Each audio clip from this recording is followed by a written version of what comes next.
Hello, everyone. Welcome to Trauma Talks and Truths. I am Dr. Isela Garcia, And I'm Nina Vasquez. and we made it to Friday. Yay! We made it to Friday. Oh my God. I was telling Nina today, it feels like these last 2 weeks have felt like a year. Right, it's still January today. I'm just so much has happened. So much has happened in 2 weeks. I have a couple housekeeping things that I want to share with everyone. Today is going to be my last day on Meta. I will be moving to, now this is being posted on YouTube each day. So we will still be streaming on YouTube. And I have my other handles are Mastodon. Well, the platforms I'm using are Mastodon and Blue Sky. I'm also on TikTok, and I'm going to start on Clapper. So today's the last day here, and I'm just going to be real honest with you all. Part of it is because they've been censored. I've been highly censored, and so I am not okay with being censored. Damn it.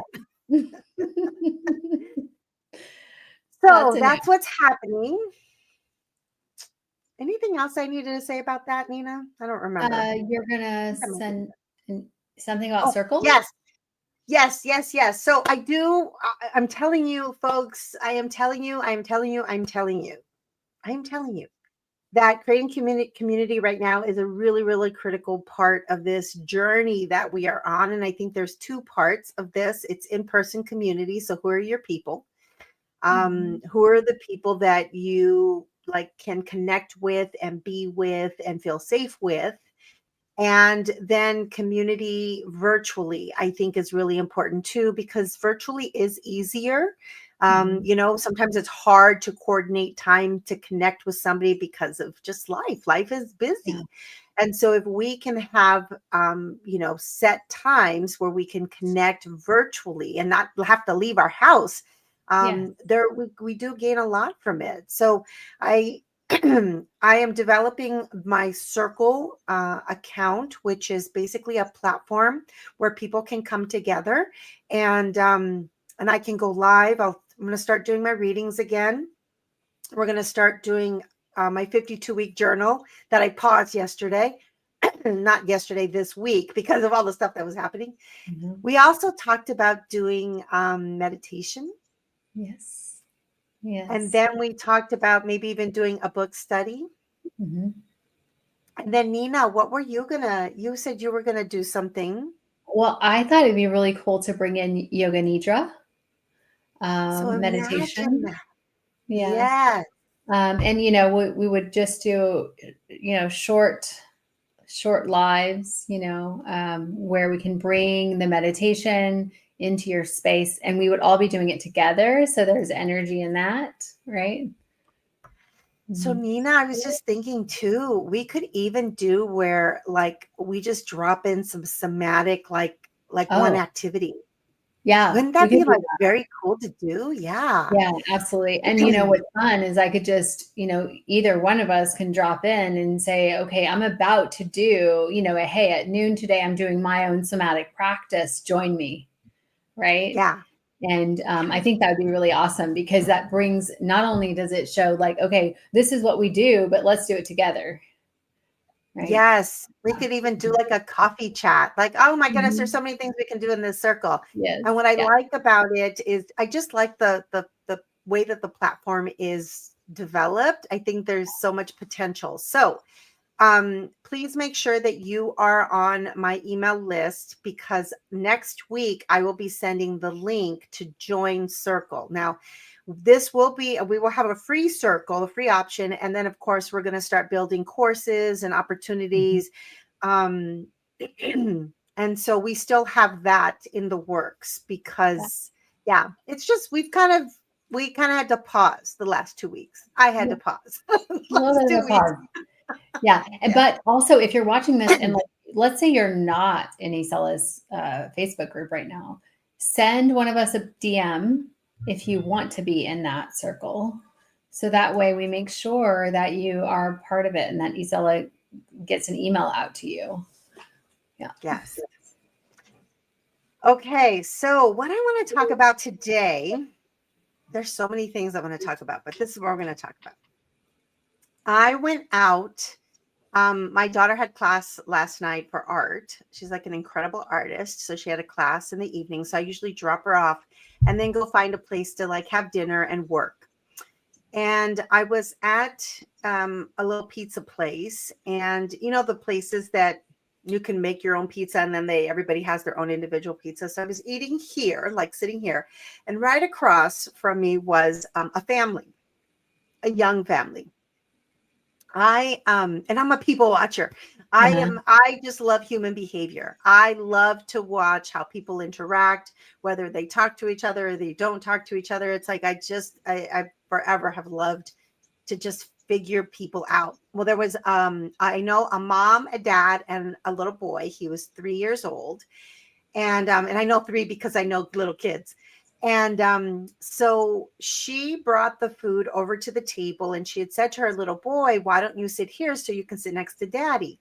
And so he right away, he had his little cars that he was playing with. And so the dad finally came because I think he was ordering and doing all of the things. And they had gotten her order wrong, mom's order wrong. So she took the pizza back up to the counter and was having a conversation with them. And the entire time that she was gone, dad just engaged with his son in such a lovely way. He was asking him about his pizza first. He was like, "Do you like the pizza? The crust is really good." He's like, "I really like the crust." And why this is important is because and you know, this is my background in early childhood education. So these types of conversations about what do you think about this? What do you like about this? And just engaging in just normal dialogue, I call it very typical dialogue, is becoming a less and less. And the reason is because a lot of people sit and they are on their phones and they give their kid a device to use. And so the child stays quiet, and the parents sometimes aren't even talking to each other. They're on their device. And so these types of conversations are really important in just language development, also social and emotional development. And so he's engaging in this lovely conversation, and then he puts his arm around him and he leans in and he hugs him. And then he kisses him and he says, "I love you so much." And then they are just talking. And it was just such a lovely example of just how to be super present for your kid. He kept checking in on him to make sure he was okay. And when his son started kind of like flipping, because what happens with children is that when they get bored or they're like, "Okay, I'm done with my food," they start entertaining themselves. I don't know why parents get so pissed off about this, because they're bored. They're being resourceful. So he's taking his card, he's flipping it, and his dad didn't even he didn't reprimand him for that. He didn't tell him to stop. He just said, "Oh, I bet you're done eating now." Like, he was so intuitive and understanding. And he had to have been maybe 19 or 20 years old, maybe 20. The dad, he was maybe 20, and the kid was 3. So, I mean, yeah, like he was very young family, but he was so kind and gentle and loving. And it was just such a beautiful thing for me to observe.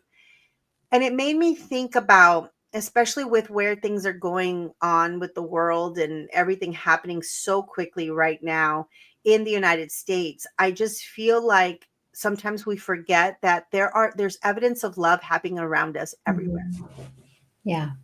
Everywhere. We just have to slow down and get out of our headspace to kind of drop into the present experience that's right in front of us, and just notice where you see evidence of people extending, expressing, being love for one another. Yeah. And, I would add, what a beautiful story before I even start talking. Like, that's just a beautiful story. And it's not just a story, it literally happened. Right. And it's so beautiful. It's so heart touching because, that would be so interesting for me to experience as a kid. Right. I don't think I ever experienced anything like that. I know you did not, Isela. And what an amazing experience for that little boy, I think you said. Yeah, and the dad, because he got to enjoy the present moment, right? Because he chose to. He chose that on purpose. So looking for love out, looking for where love is expressed. If you don't see it, then you get an opportunity to do it. Yeah, to be it. To it, right? I'm trying to think of like examples recently, and the thing that is coming to me right now that we sometimes minimize. I don't really post a lot of what I'm walking through on social media in the moment. But yesterday I felt so heavy and sad. And I had gotten a matcha, and it, like, I posted this picture about like it made me smile because they put "Livin' La Vida matcha" on my cup. They just wrote it, and I didn't ask them to write it or anything. And today they drew a little smiley face, right? But yesterday it was like "Livin' La Vida matcha" on it, right? Here's what I do. I found something I really love, and for about 5 to 7 days I'll be getting it every day, and then I'll stop. But anyways, so that was really sweet. So I posted that on Instagram, and right afterwards I thought, I think I should be real, because yes, that was love, right? A way to, like, it made me smile, but I was also heavy, and I was also very sad about this plane crash, right? The helicopter crash. I don't want to leave the helicopter out, and these humans, and the loss of these humans. And so anyway, what I'm getting at is, so I shared that on Instagram. I even made a post, which, normally, when you're a business owner, you're focused on, yeah, I'm giving value, or I'm like, making offerings, but like, I really just wanted to be real and connect. And a couple people reached out to me. So people in my family, friends. Not that I needed them to, but that was love, right? It was just like hugs. And then, my brother, "How are you doing?" He doesn't say, "How are you doing?" He just says, "Hey." And I know what he's talking about, right? And so that's love, right? It can just be the what I might think, or maybe even minimize, is just really small. It can just be the text you get thinking about you, a heart. Right. Yeah, I think that we taking the time to really think about what's important to you. Yeah. And who's important to you, I think it's one of the ways for us to drop into our, I would say, sense of knowing. Yeah. Because let me tell you why. One of the practices that I do to help people kind of activate their connection to their feelings, to their emotions, to their sensations, is to consider, to remember, to recall a situation or a person who brings them joy or who they love to be with. So it may be just a friend that you love to connect with. You don't connect with them very often, but when you do, it kind of feels like you start exactly from, where you ended, like there was no time passed between the two of you. And, it's always amazing to connect. So even it's somebody like that, or it could be a family member who's super important to you. But what we do in the experience is to activate the sensation, the feelings within you. And why I say sensations, feelings, and emotions is because everyone's at their different level in terms of their capacity to feel. Yes. So a lot of us have disconnected from our ability to drop into our bodies as a way to survive. I mean, there's no shame in that. This is the way that you got through what you had to get through. But we want to build up your ability to notice the sensations, to recognize when you have an emotional reaction, and to recognize the feelings that you are experiencing. And so when we think about somebody who brings us joy or who we love being with, who we just, it was like, that was a really good time that I had. Bring up that experience and imagine you having coffee or connecting or talking or texting or whatever, and kind of just sit in that space of, again, imagination, because imagination is the gateway to our true essence. And so you're going to imagine that experience, bring up whatever's coming up for you. And then you want to take that feeling of love, connection, joy, whatever you want to call that. And then you just want to radiate that. Mm-hmm. You want to radiate that. Mm-hmm. That you can do regardless of what's happening around you. Yep. And we did it live yesterday. If you need like someone to guide you, Isela guided us yesterday, so you can catch that live. Yeah. I want to speak to what were you about to say? No, go ahead. Go ahead. Okay. I want to speak to there's a receiving love and giving love, right? Some of us, and I'll speak from my own experience, have really struggled in the past with that. With what part? Receiving and giving, I think, both. So at times when you have unhealed wounds, unhealed trauma, it's like, for me personally, it was like I had a longing for connection, but my body was blocking me. It's like, it's not safe. It's not safe to connect in that way. So even with like friendship, so I recently had a friend that was going through a tough time, and I'm just in front of her, and I all of a sudden said, "Would you like a hug?" The past version of me, maybe a year ago, I probably wouldn't have done that, because there was something that, even though I wanted connection to give love, there was something that blocked me within my nervous system from like really expressing that love. Because maybe she's going to think something of me, or there's something going on there. Because maybe connection at a vulnerable level is not safe, right? I think that if I can tell you what I think, I don't think it was the that you didn't want to give. It's because I've experienced something very similar. It wasn't that I didn't want to extend love and give love. It was that I was uncomfortable with what that would evoke within me. So the receiving, because there's a reciprocity, Yes. right? So a hug isn't just me giving. There's something that happens in the connection of two people connecting, right? Of being close and, holding each other. There's actually a release of like oxytocin that happens in our body. And so we have a release of chemicals in our body that evoke these feelings that are like, whoa. So it's the receiving part of a hug that would be uncomfortable. Oh, yeah. And so then we're like, oh, okay, I don't know what to do with those kinds of feelings. Yes.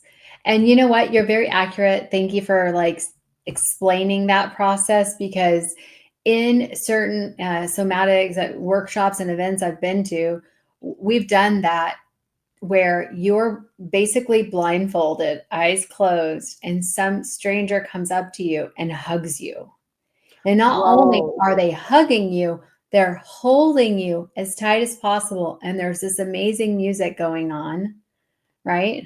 So you're freaking whatever, all that emotion that you're just like, whoa, I'm receiving way too much here. Yeah. It's all coming up.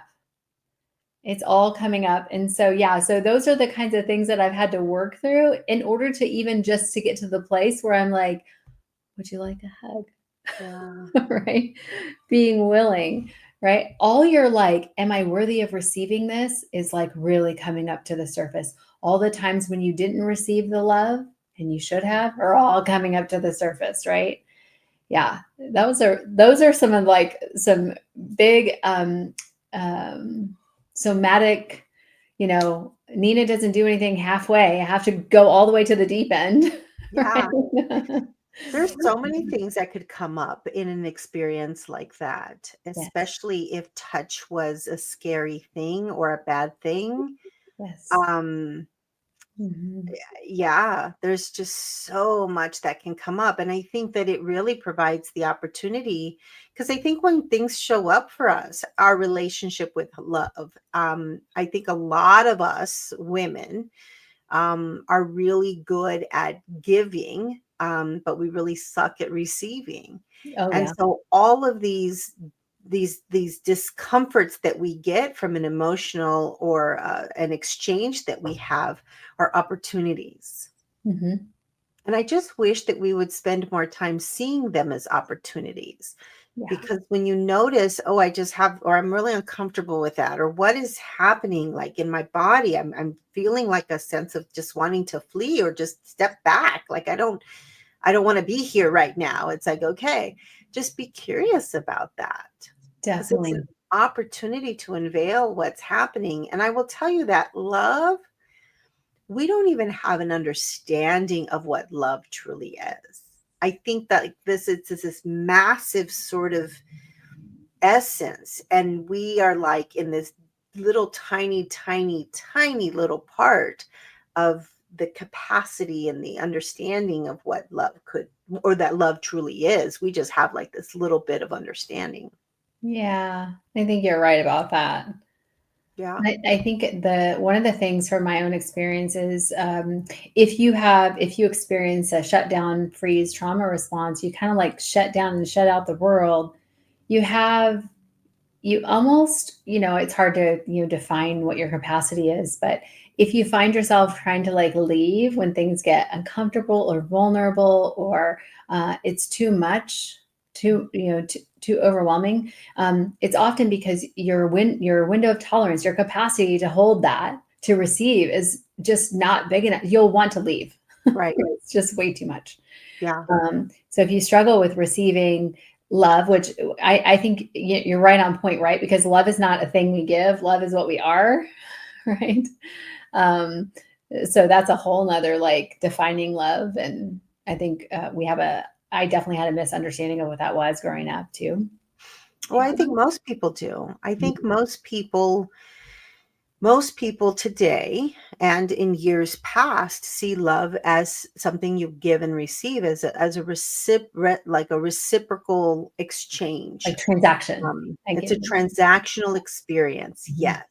Yeah. I give you love and I can also withhold love. And, a lot of us grew up in experiences where love was withheld as a form of punishment. If I withhold love, then you'll feel as bad as I feel right now. Yes, and that's terrible, terrible way to parent, Yeah. right? Yeah, and it's a very powerful way to parent too, because children really, really want to be seen and loved and cared for. It's their right as like human beings, and oftentimes adults will manipulate that unknowingly, because basically, oftentimes they do what was done to them, and so love is a transactional experience, is what most of us believe love is. Yeah, But where's my thing here? There, it's over here. there Love you go. being. The whole point of love being is that at the essence of like beyond this form, beyond where, even what we're doing right here, we are all aspect of the divine, of source, and source is love. That's Yeah. all source is. So source Mhm. isn't judgment. Source isn't like playing a hand at what's happening here. Source isn't making decisions. Source isn't doing all of those things. It is just simply is. It simply It is.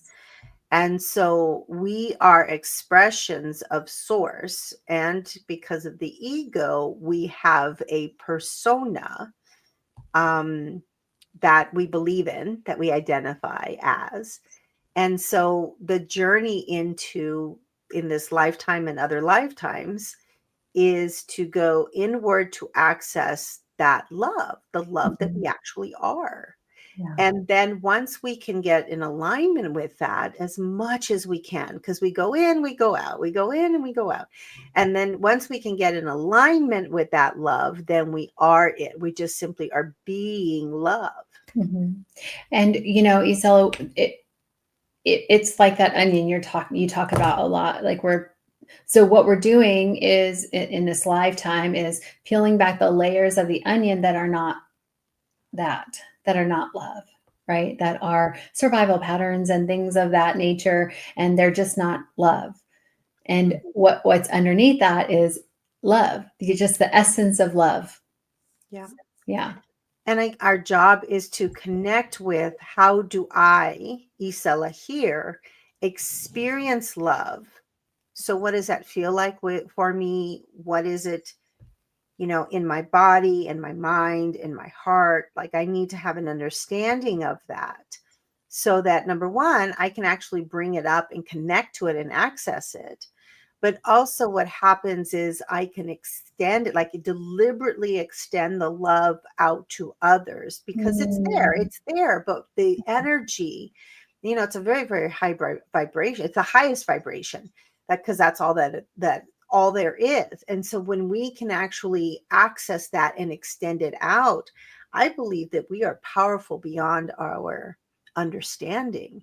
Yeah. But we are in a very dense space in this third dimension energy. And so we are working that, it's like we're kind of trying to push through, right? Yeah. And you know what? It's really easy when you're trying to, when there's somebody around you, like Gia or your daughter, it's like, oh, it's so easy when the person around you, you just feel so much love for, and you're like, yeah, I can love that. I can send them love freely, but you try to do it with, I don't know, ex-boyfriend, that person that got on your nerves.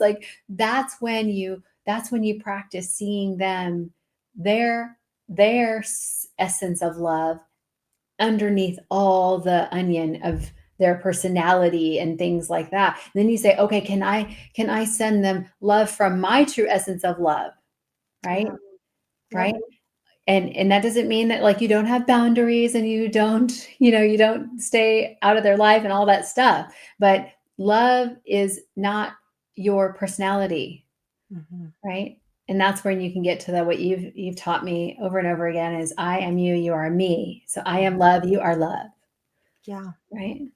Yeah. Because beyond the story of who we are and how we show up, who we are in form and how we show up in form is the essence. And we have that, the essence of love. Everyone has that.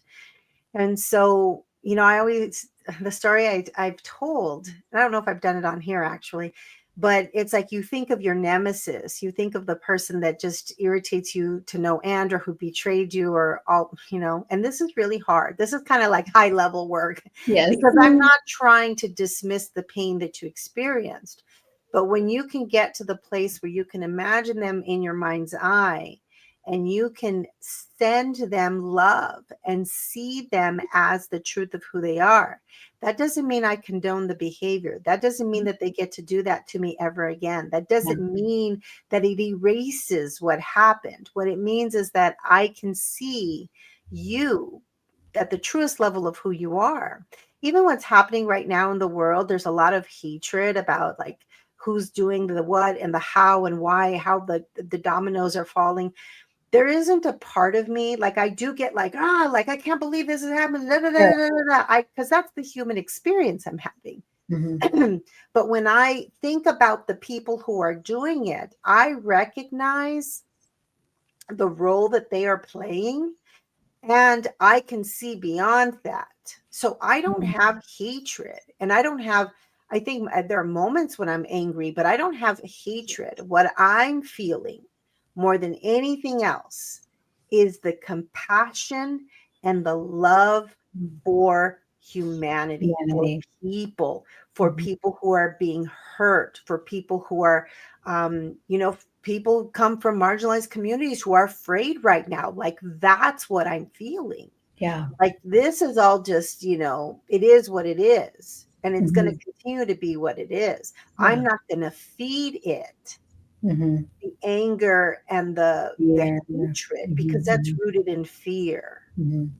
And I'm not going to even allow myself to be in the space of that.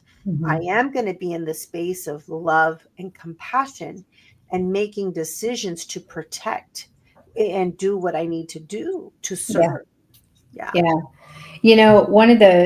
I had a real hard time sending love to like nemesis, and the list goes on, Yeah. right? I had the hardest time on my journey, but it is part of the journey. And, Mhm. you know, no matter where you are in this part, the journey of, forgiveness, the journey of awakening, where I got to, which took me a while, Mhm. was understanding that we attract into our life until we heal the thing we were attracting for, right? Mhm. So, for example, I'll use my own example. I attracted into my life humans who could help me send me back to me, right? Mhm. Send me back to me. How many times am I going to self abandon myself until I come back to me, right? Mhm. So I kept attracting that into my life. Like, okay, people who will allow me to self abandon, right? Or who, those situations. And so eventually, once you go through like all the somatic releases and the forgiveness process, you get to see that, like, oh, okay, I can see how I brought this person into my life to learn some lessons once again. Yeah. Right. It's a hard thing, because I never want to say to somebody, hey, well, why the hell are you attracting him, right? Your fault. Your Not fault at you're doing the that. beginning. It's hard. It's hard to say that, because I don't want people to feel like this is your fault. Like, Mm, that's not what I mean when I say that. But it is true when we start, because the brain, we've got two things going on. We got our spiritual awareness, and we got the brain, right? mhm. And brain and body. And so, you're dating this guy over here, and it goes all wonky and it's bad for lots of reasons. And then you're like, okay, I'm going to step away from this. You get the courage to do so. Yeah. You start, doing a little bit of work, and you get into a relationship. And then, like, in the beginning, it might be great. And then all of a sudden, you're back in the same sort of cycle. Yep. And so, yeah, it gives us the opportunity to go, Yes. I wonder